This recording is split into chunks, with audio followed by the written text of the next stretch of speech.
Hello, Homestead. Please stand for the pledge.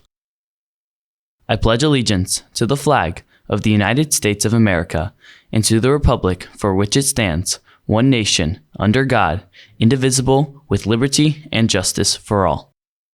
Please stay standing for a moment of silence. Coming up today on HHS In Depth. Tomorrow is prom, and we'll fill you in on some do's and don'ts to help make your experience a perfect one. Along with a story over the debate between computers and textbooks. Is our new way of learning with technology as good as it could be with textbooks?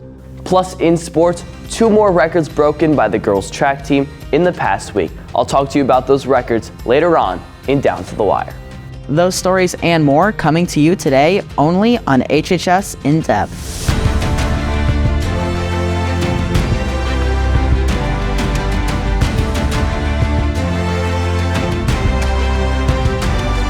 From Homestead Media, this is HHS In Depth. Hello, Homestead. I'm Matthias Ismendi. And I'm Graham DeWitt. Welcome to another episode of HHS In Depth. And Matthias, this weekend is finally here as Homestead's prom will take place tomorrow night downtown at the Grand Wayne Center. And to give you a list of some do's and don'ts to help ensure your entire prom experience is a perfect one, here is HHS In Depth reporter Emily Adams. Prom night is a memorable experience for many high school students, but it can also be stressful.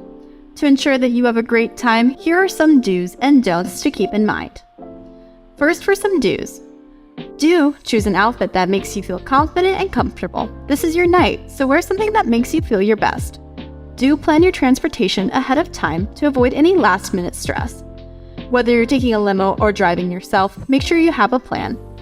Do eat a healthy meal before the event if your energy level's high. You don't want to be starving during the dance. Do take photos with your friends and make some great memories. Prom night is all about having fun with your friends, so don't forget to snap some pics. And finally, do dance. Have fun and be yourself. Prom is a time to let loose and enjoy yourself, so don't be afraid to hit the dance floor and have a great time. And now for the don'ts. Don't wait until the last minute to buy your dress or tuxedo. You don't want to be scrambling for an outfit at the last minute. Don't use illicit substances. It's illegal and can ruin your night. Prom is a time to celebrate, but it's important to do so responsibly. Don't spend the entire night on your phone. Enjoy the experience with your friends. Put your phone away and enjoy the moment. Don't request songs for the DJ to play. There is already a set playlist for prom that can't be changed at a moment's notice. And lastly, don't feel like you have to conform to what everyone else is doing. Prom is a time to be yourself, so don't feel pressured to do anything you're not comfortable with. Remember to stay safe, have fun, and make some great memories with your friends. For HHS In Depth, I'm Emily Adams.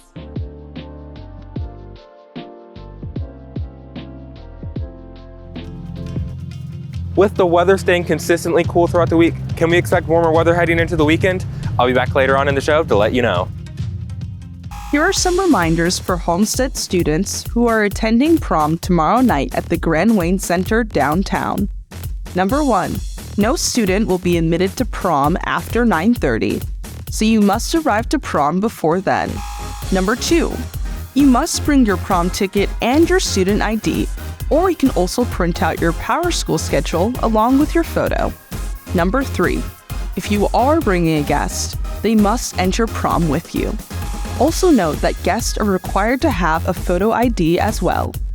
Number 4, you will be breathalyzed upon entry to prom. Please make good and safe choices prior to and throughout the evening and weekend. And finally, number 5, students may use the parking garages and street parking. Please note that in the past, students who parked in nearby business and restaurant lots have had their cars towed. No one wants to be stranded on their night out. Have a safe and fun prom, Homestead. Hey, you procrastinators! Have you waited until the last minute for prom necessities? If so, you're in luck. Here are a few things to get or get done before the big dance. If you haven't purchased a corsage or boutonniere, visit the floral department of Kroger or a floral shop like Flowers of Canterbury, as these places have a wide variety of selections that will look great with either your tuxedo or dress. Even on the big day, there's so much to prepare. Getting your hair, makeup, and nails done is necessary. Schedule your last-minute hair and makeup appointments and manicures. Places like Ulta Beauty and Da Vinci are great options. For guys, United Barbers is a great barber shop to get a fresh cut before the dance. One thing that most people tend to forget about is getting a pair of shoes for the dance. Last-minute options to get shoes are department stores such as Von Maur or Macy's, as they have a great selection of shoes for both guys and girls. The fun doesn't have to end after the dance. Get a group of friends together and go bowling at Pro Bowl West, or get a late-night snack at IHOP or Crumble Cookies, as all of these places are open late into the night. Lastly, remember to bring your tickets and student ID, as you will not be permitted into the dance without them. I hope all of you who are planning to go to prom this year will enjoy walking down the red carpet in style. Welcome back to HHS In Depth. Welcome back. Congratulations to Mrs. Robber, who was named the Homestead High School Teacher of the Year earlier this week. If you see Mrs. Robber, be sure to congratulate her on this much-deserved honor. As we told you earlier, prom is tomorrow, and today during all lunches in the cafeteria is the last time to grab a ticket at a discounted price. Tickets are $35 to the rest of the lunch today, and will be $40 if you buy them at the door tomorrow night. Please purchase your tickets today and save some money.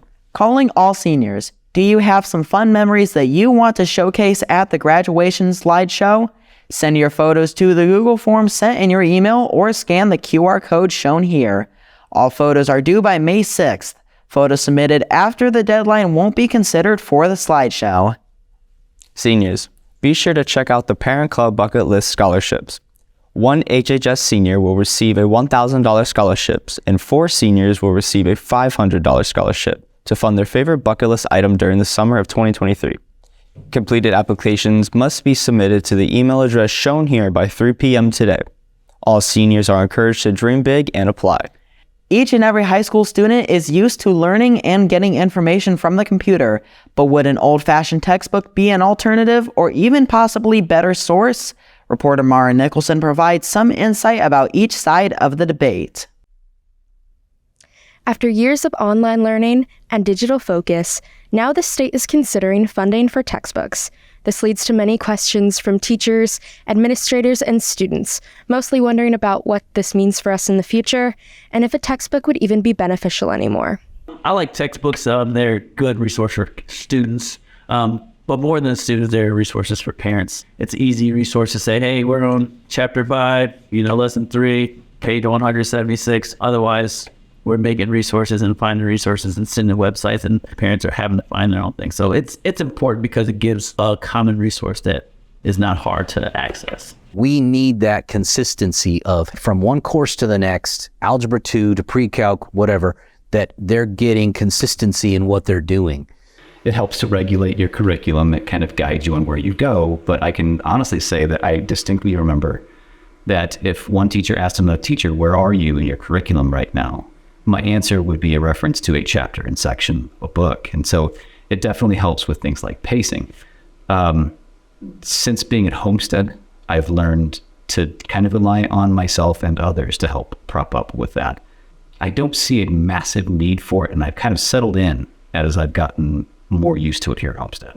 Every teacher is going to have different background knowledge, and it's important that you put all teachers on a level playing field. Additionally, students need to be on a level playing field because they come from a variety of backgrounds and experiences in middle school specifically, and when they come to high school, they need to all be provided with the same foundation and learning resources. And some tend to go outside of what we provide using the internet, and those are not always reliable resources. Although most teachers interviewed were fans of textbooks, students seem to express a different perspective. A lot of teachers end up using textbooks as a way to teach the material for them, so they don't have to do the work and teach it in class. They expect kids to learn all of the things that they need to outside of class and come into class already knowing those things. I think the size of a textbook and carrying it around all day could be really difficult for a student, especially since they have a lot of stuff in their bags already. I feel like textbooks can be outdated and biased sometimes. But what does administration have to say about textbooks in the future? State hasn't made its decision. There are 2 different bills, one in the House and one in the Senate. Senate Bill 395 is probably a little bit more amenable to schools. What we hear from the state is only a portion of that's going to be picked up, and there's no determination yet what counts as resources or textbooks. It's a little too early to tell how the funding or lack of funding would help us or hurt us. And also, textbooks are just as error-prone as things on the internet. So the unique thing is the learner, not necessarily the content. There isn't a perfect resource that we slap it out and it's going to work for every student. Overall, while there are mixed opinions on the topic, only time will tell if bringing a physical resource, like a textbook, back into the classroom will actually help a student's learning process or set us back as a school district. Reporting for HHS In Depth, I'm Mara Nicholson. Thanks, Mara. Well, it's been a much cooler week for us, but is there any sign of a warm-up coming soon? Jaron Ellis joins us now to tell us the answer. Thanks, Grandma Matthias. Unfortunately, today's increase in temperatures doesn't come with sunny skies. We'll be back into the 60s, but you can expect rain showers all day long. News isn't better tomorrow, so if you are planning to take prom pictures outside, you may need to make some rearrangements as tomorrow looks fairly rainy as well. But the temperature will at least be pleasant with a high of 65. The rain continues into Sunday, along with temperatures plummeting to only a high of 50. While this weekend's forecast could have been better, can we at least expect April showers to bring May flowers? I'll be back later on to let you know. Thanks, Jaron. Next, in Down to the Wire, Anthony will get us caught up on Spartan athletics news over the last week. Stick around, you're watching HHS In Depth. Hello, Homestead. Here's this week's Club Roundup. K-Pop Club meets today after school in room 924. Students for Life will be meeting on Tuesdays until 3:15 in Mr. Tucky's room 503. Ping Pong Club will not be meeting today. Environmental Club's next meeting will be Monday at 2:45 in room 206, Miss Merkling's room. Film Club will be meeting next Tuesday in room 614 after school. They will be starting Knives Out and discussing the impact on the film community. To get up-to-the-minute club updates and additional information, please check out the HHS announcements page on Canvas.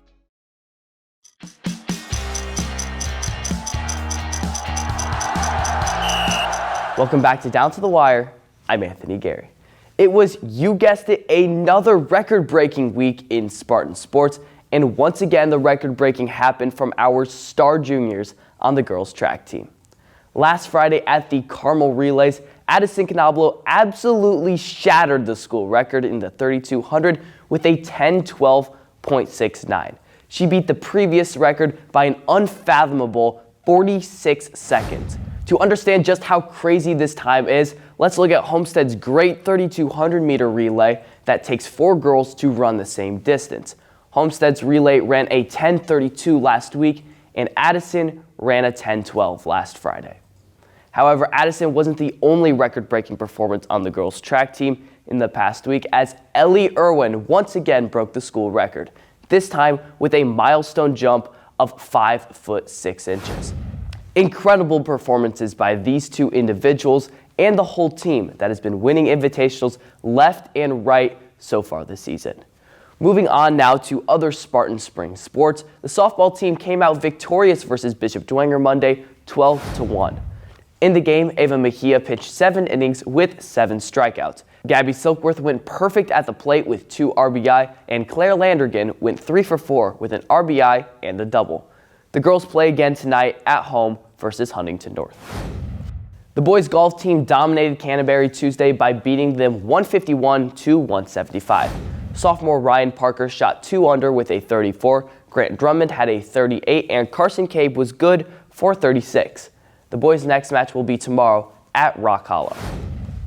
The girls' tennis team triumphed over Warsaw 4-1. Number 2 singles Layla Kelly won 2-1.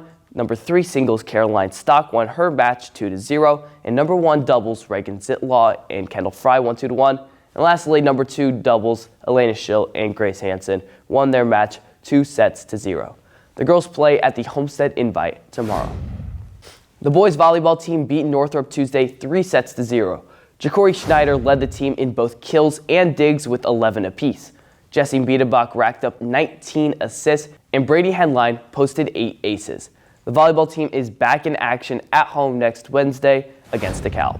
The baseball team picked up a couple big wins this week, including a 9-6 win over HSC earlier in the week, and then they continued their winning ways by defeating DeKalb 6-4 in an 11-inning thriller this past Wednesday. Alex Graber went 3 for 5 from the plate, and Johnny Ankenbrook hit a home run to pace Homestead offensively. Senior Evan Chappelle came up clutch on the mound, pitching 6 innings, giving up no earned runs and striking out 11. The baseball team is back in action as they go to Northrop for a doubleheader starting at 10 a.m. tomorrow. That'll do it for this week's edition of Down to the Wire. Thank you for watching, and Jaron will have a final check of the weather when we return. Do you have any fun memories that you want to showcase at the graduation slideshow? Send your photos to the Google form linked on the Canvas dashboard by May 6th. Sadly, the start of May continues the consistent rain showers from the weekend. Luckily, however, throughout the week, the highs will increase daily, with Monday's high being in the upper 40s, Tuesday and Wednesday high being in the mid-50s, and wrapping up with Thursday having a high of 61, and the rain fading away with partly cloudy skies. I think I can speak for all of us when I can say warm weather can't come soon enough. Graham, Matthias, back to you. All right, thank you, Jaron, and thank you for watching today. Good luck to all our Homestead athletes and other performers in action this weekend. Want to catch up with HHS in depth beyond this new show? Check out our Twitter, Instagram, and TikTok at Homestead Media for updates, recaps, and other short stories around the school. Have a great weekend, and we'll see you again here next week.